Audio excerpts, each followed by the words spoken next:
when I knew this would happen, when Vince McMahon and Donald Trump were working the hair versus hair match in wrestling, somebody You got had to get their shaved, head. didn't you? I remember this. Yeah. You know, so in wrestling, someone has to get their head shaved because then we're going to show the people what we're going to do. And I started thinking, well, who's got the most sympathy in the company? Shawn Michaels, they're not going to shave his head. Who's got second most sympathy? I was like, oh, hell, it's me. Hey guys, this is Tempest from Wrestle Talk, and I'm reminding you to support Tom Talks Rubbish.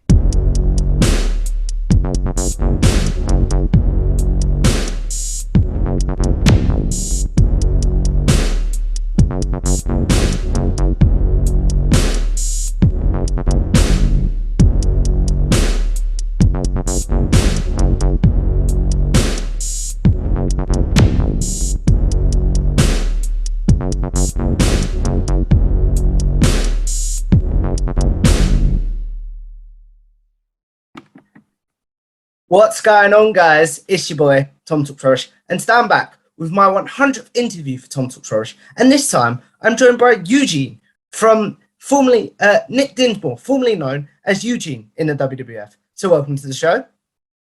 Hello, Tom. Thank you for having me. I'm ready to talk some rubbish. So, if we take this back, how did you first get into wrestling as a performer?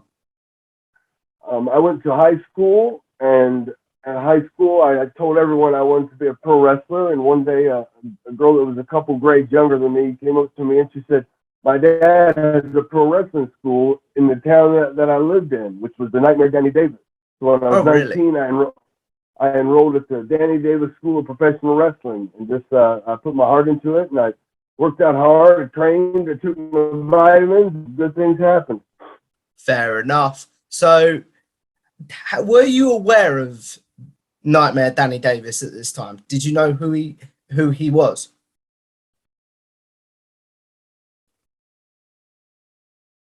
Did you know who Nightmare Danny Davis was? Yes, I never. I knew who he was. I knew who he was. I followed all the wrestling magazines, so I've seen him before.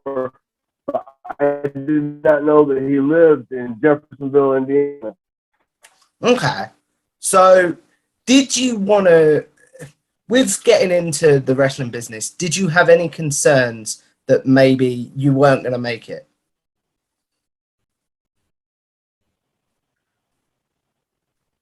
I just wanted to try it. It was something that I'd always followed, always something I wanted to do. I didn't want to grow old and be like, I wish I would have done this. You know, 17, and I just started training. I kept at it. I kept working hard, and things just kept happening. I was very fortunate. I had great teachers, and you know, it sorted itself out, right? Yeah, definitely. So when it comes to moving to the WWE, how did you first get on their radar? How did you first get on the WWE's radar? WWE partnered with Ohio Valley Wrestling to train their future talent, their developmental talent. I was already wrestling at Ohio Valley Wrestling, and I just I got signed to be there to train with the stars, like Brock Lesnar, John Cena, Batista, Randy Orton. And as I kept progressing, it's just when the agents and the writers would come down, they would see me. I don't think I was hired with the plans that I would one day be a star. I was like a tackling dummy in practice, but fair enough. Anyway. Fair enough. What was something you learned during your time as a tackling dummy, in your own words, that you used in your future career as Eugene? Well, at that time, I had 3 or 4 years experience, so I was more training stars that were coming up. I'd wrestle with them in training and live events. But at a certain point, I became arrested, entertain myself and just be silly and still be able to wrestle. And it just kind of morphed to just a fun in-ring act. Okay. So how does Eugene come into your life then?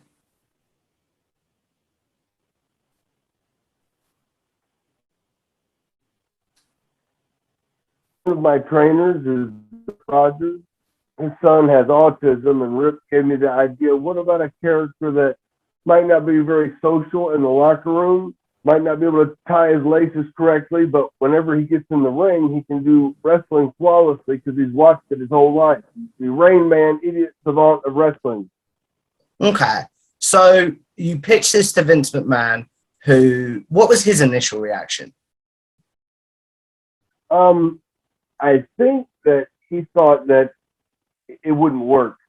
Like sometimes you'll see they'll put someone on TV and give them a mediocre gimmick and it fails and that person gets, released or repackaged, but that is an opportunity. I felt like this was my opportunity to do a character, and he was willing to do it, but I don't know how much he thought it would succeed. But then once they saw that, the way I could perform it and the way the fans reacted to Eugene, then the rocket got put behind me, and I blasted my way to the top. A lot of it had to do with the writer Brian Gerwick, who wrote a lot of the Rock stuff. He could write for Eugene, so it was off and running. Why do you think Brian Gewirtz took to writing for Eugene so well? Because Eugene was a completely different character than every other character on TV. I knew I couldn't be, the biggest guy, the most muscular guy, the strongest guy, but I could do something completely opposite than everybody. And that's what I did. At the time, Raw and SmackDown were split, and Hurricane was the only kid character. I knew that one brand didn't have a kid character. I didn't want to be, this was post NWO, post Steve Austin. Everybody wanted to be full, strong, big heel. And I had to do the complete opposite, a sympathetic baby face comedy. Do you think if you'd never discovered Eugene, where do you think you would be? I really don't know, because I don't know. I mean, I could have come up with another character. I could have, fizzled out and gotten a regular job. I could just still be wrestling as Nick Dinsmore. It's hard to say. Magic 8 Ball says ask again later. Fair enough, my friend. So moving on to your time in WWE, you said that you felt like Vince maybe didn't have as much faith in Eugene as you did. Do you remember the moment that the light bulb went off for Vince and it was like, this is a perfect character? I don't really know, because I worked with him on Eugene's segments, but I wasn't with him a lot. It was really, once Eugene had the first match and he won, and people realized, this is an underdog story about a boy following his dreams and becoming a WWE superstar, then that story is easy to write for anyone, or easy to lead, because that's what I think everybody has, is a dream to achieve. Fair enough. Obviously, when you first debuted, you were brought in as Eric Bischoff's nephew. That is really, really hard to say. I do apologize. And William Regal was put with you. What is some things that you learned from working with both of them? Well, I think putting Eugene as Eric Bischoff's nephew gave Eugene a bit of credibility. Pairing me with William Regal was the perfect odd couple pairing. I don't think Eugene would have gotten as popular without William Regal. I feel like that was the first time the fans almost humanized William Regal. He's always been a mean, vicious villain. Even when he's a babyface, he's still the same guy. This was the first time that he cared for someone else. And just the magic that was around it was almost indescribable. It's something that you it's there, but you can't learn how to do it. It just happens. It's almost like you can't bottle it, if you know what I mean, or you can't replicate it, was the word I was hoping for.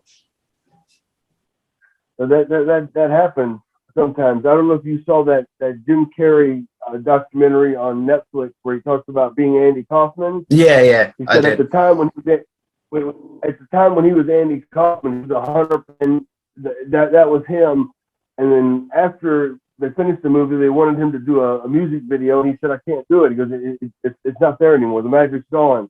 And that's the way I feel sometimes. I could try to do it, but it just didn't have the same strength and excitement that it did when, all of the fans are watching Eugene.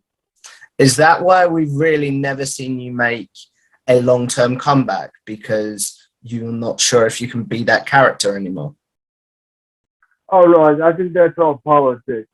I could come back today. My lawyers have been telling me I can neither confirm or deny that I will be returning to WWE or signing with AEW.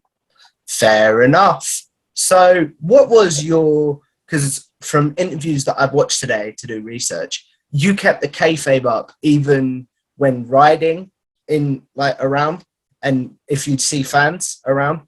So what was your mental prep to get into Eugene mode almost? I mean, for me, Eugene is like how I felt as a kid, watching wrestling or with anything. It's just dialing back that what's the word? Being naive. Just an innocent, excited boy that is on an adventure, that's loving pro wrestling. I just kind of tried to harness that and remember that. It was fairly easy, and the fans would see Eugene, and I would be driving, and Regal would be sitting shotgun, and we pull into the parking lot. I'd jump out and say, "I just got my driver's permit." And Regal would come out faking a heart attack. It was fun. We were making ourselves laugh, performing everywhere in front of everyone. What is a moment you feel like bonds you and William Regal? I had known William Regal before I started on TV. He used to wrestle with one of my trainers, Rogers. On TV again, riding with him in the car, so then I could really sit there and pick his brain and talk about wrestling. And he's an open book and will always talk about wrestling. And he has so much knowledge. I was just trying to absorb it as much as I could. Mm-hmm. What about an in kayfabe moment? What has been your favorite moment from Eugene, excluding the Hulk Hogan and the Rock stuff? So off TV, William Regal and I were walking into a building, and representatives from WWE, one of the office people was with us, the woman, and Regal goes, "Eugene, what have I told you about?" He wanted me to open the door for her, but he didn't say. He goes, "What I told you about approaching the door?" And there was a potted plant right next to the door. So I opened the door, but I uprooted the plant and handed it to her. And he just almost started crying, laughing, because I was so sincere. And she looked at it and just walked in. It was odd and just funny. But on TV, when Eugene, at the very beginning, when he walked off and started playing with the pyro, that was one of the funniest moments, because when that pyro went off, he and I just started giggling and just running. It was so funny. Do you think Eugene could have ever been a singles champion, or do you think maybe that wasn't possible because of the type of character it was? WWE can make anything possible. They took the mask off of Kane and made it believable. You know what I mean? Mm-hmm. If they wanted a reason for Eugene to be a champion, he could have been a champion. But the fact is Eugene didn't need it. I could get beat up and beat, and the fans would still be chanting my name. So it was like a great gimmick for any heel, because they could go out and pick on somebody and get some true heat and beat him, and then the fans hate him even more. Fair enough. What heel do you almost feel responsible for making? Maybe you helped them out the most? Well, I mean, I when Umaga was on his rise, he beat up Eugene a lot of times. It was some good heat for him. And when I first got in the ring with Umaga, I was a little afraid of him. But he was so good and so smooth, that then I could give him my body, and he would never take any liberties or never hurt me. When I knew this would happen, when Vince McMahon and Donald Trump were working the hair versus hair match in wrestling, somebody... You got shaved, didn't you? I remember this. Yeah. So in wrestling, someone has to get their head shaved, because then we're going to show the people what we're going to do. And I started thinking, well, who's got the most sympathy in the company? Shawn Michaels, they're not going to shave his head. Who's got second most sympathy? I was like, oh, hell, it's me. Mm-hmm. I knew it was going to happen, but I mean, I of course I would, to help out that. Was that pitched to you, or did you go and pitch it to Vince? No, the writers called me, and they were all him-hawing around trying to, well, it'd be nice if you could, we were thinking of it, if you let them shave your head. I was like, of course, yeah, exactly. What is a moment from Eugene that you're like, how did we get away with that because of the world we now live in now? I don't think there was anything that was, that was over the line or too much. I mean, they never said anything about Eugene other than he was a special boy. It was a guy that had a mind like a child, and he was just excited to be there. They never said one thing or another. They could bring Eugene back today, and they could make it work. WWE has the knack to, regardless of what the political climate is, they can put something out there and make it pure and make it good, and the fans go, okay, I get that. I'll accept that. Okay. What about, is there a pitch that you turned down and was like, that's too far, I'm not going to do that? Or was there maybe one that you pitched that they turned down because they thought it was too far? There was nothing that I was in no position. I could have pitched ideas, or to turn down ideas. I was in no position that I didn't turn down any ideas. The one idea that Ric Flair had pitched was when I was with Evolution, they were gonna, have a scene maybe in a hotel, and there's the bed, and Eugene's in there with Ric Flair. Ric Flair deflowers Eugene basically, right? And then I saw on Wayne's World, whenever Garth finally met a woman, puts the in his mouth, and then there's a bubble pipe. I thought that would have been so funny. It didn't end up happening, but that was a good one. Fair enough. As we look at wrapping this up, because I do want to be respectful of your time, the question that I end all my interviews on is, with your career in wrestling, you're sort of going to live forever in some sort of way. So what is one moment or match that you want the good people to check out from your career? And what is one that you're like, if you could steer clear of that, I'd appreciate it?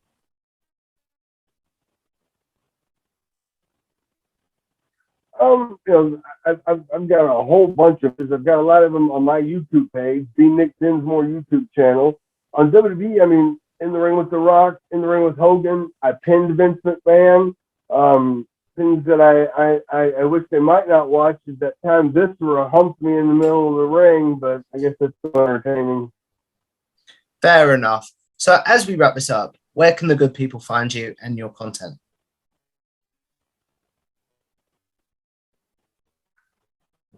I'm on Twitter at the letter Eugene Dinsmore, Dinsmore. I have an Instagram that I don't use a whole lot, but I Nick Dinsmore. But then the YouTube channel is my favorite, the Nick Dinsmore YouTube channel. Check me out. It's well worth doing, guys. So if you guys like this video, make sure you like, share, and subscribe. It's Tom Talks Rubbish. Follow me on Twitter at Tom Talks Rubbish. And just as we wrap this up, guys, I want to say thank you for 100 interviews. Thank you for all your support. And I will see you in the next one. Goodbye.